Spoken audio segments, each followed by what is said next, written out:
Depuis le mois de septembre, 10 nouveaux bus roulant au biogaz sont venus rejoindre la flotte du réseau Couralin du Grand Dax, un investissement soutenu par la région Nouvelle-Aquitaine. À chaque appel d'offres qu'on passe dans chaque département, on demande à verdir la flotte.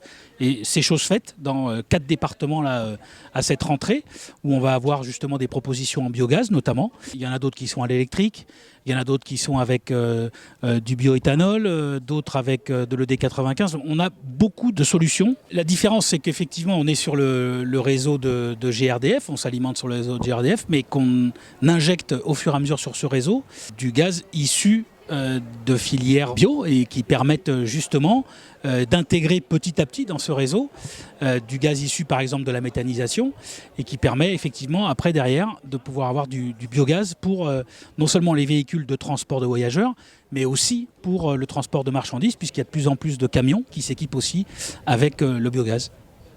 Des nouveaux bus qui s'inscrivent dans le plan climat du Grand Dax qui vise à devenir territoire à énergie positive d'ici 2050.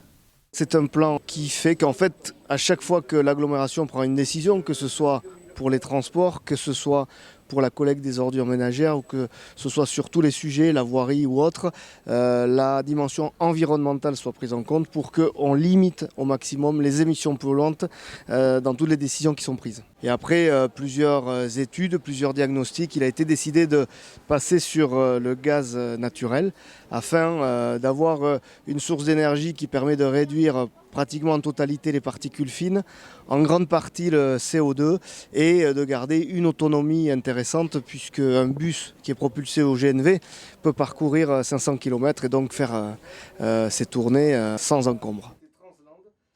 En verdissant sa flotte de transport en commun, la région Nouvelle-Aquitaine souhaite donner l'exemple et notamment aux particuliers.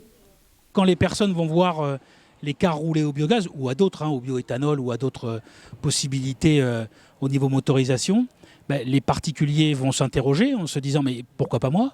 Et ça veut dire qu'à un moment donné, les gens vont se dire peut-être que je vais regarder pour ma propre voiture, mon propre véhicule, de basculer, qui sur de l'électrique, qui sur du biogaz ou toute autre possibilité.